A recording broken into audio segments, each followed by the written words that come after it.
Ken Kok is surrounded.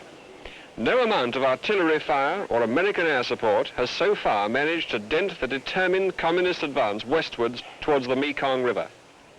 If they reach the river, Laos will be cut in half, and these men have been told that Ken Kok must be held.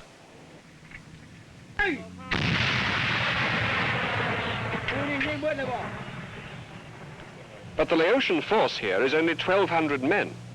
Against them, 4,000 communists, mostly North Vietnamese. Colonel Nufet is the Laotian commander at Ken Kok. In 4 weeks, his men have been driven back 60 miles. He admits that they're no match for the North Vietnamese, and he says the enemy have far better weapons than his men.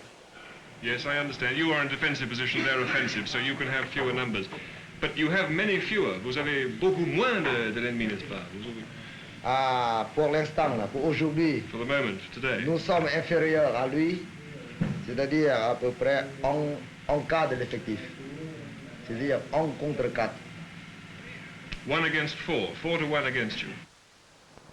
Vous avez captivé ou c'était... From this prisoner, the colonel says he's learned that the enemy do intend to take Ken Kok and advance to the Mekong.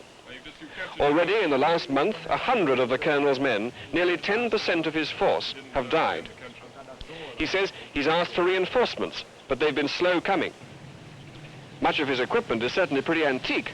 This armoured car was left here by the French when they left Laos 15 years ago. The colonel says that the pick of the modern American-supplied equipment always goes to the army commanders in northern Laos, who are more in the limelight. But he can count on something the enemy certainly don't have: air support. Some of it comes from the Americans in Thailand, some of it, like this, from the Lao Air Force.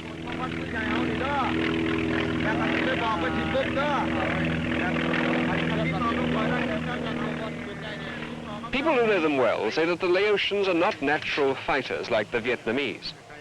Even the Lao communists, the Pathet Lao, are not taken very seriously. Most of the people of Laos, like the villagers around Ken Kok, whose rice has been seized by the advancing communists, simply want to be left alone. The trouble is that until Washington and Hanoi can agree about Vietnam, there'll be no peace for Laos either. Peter Snow, News at 10, Ken Kok, Laos.